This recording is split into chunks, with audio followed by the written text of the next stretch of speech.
দেশের বিভিন্ন স্থানের মতো রাজধানীর চকবাজারে বিএনপির পক্ষ থেকে বেগম খালেদা জিয়ার জন্য দোয়া অনুষ্ঠান ও শীত বস্ত্র বিতরণ করা হয়েছে।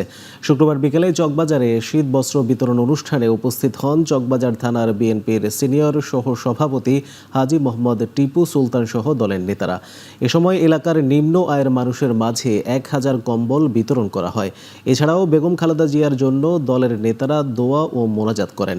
নেতারা বলেন, আগামীর দিনে বেগম খালেদা জিয়ার স্বপ্নের বাংলাদেশ নির্মাণে সবাইকে এক হয়ে কাজ করতে হবে। এ ধরনের কর্মসূচি আরও চলমান থাকবে বলেও জানান বক্তারা।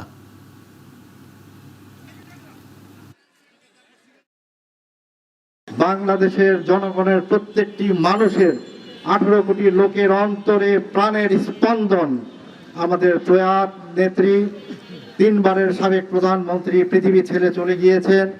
আমরা অন্তঃস্থল থেকে ওনার জন্য দোয়া করব এবং রুহের মাগফিরাত করে আল্লাহ যেন ওনাকে জান্নাতের উঁচু মাকাম দান করেন। এখন আমাদের আর সবার জন্য দোয়া করবেন।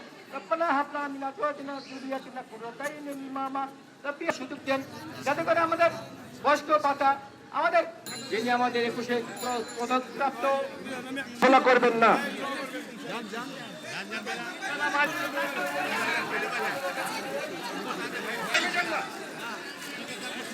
কোনো বিশৃঙ্খলা যাদের টিকিট নেই তারা পরে যোগাযোগ করবেন।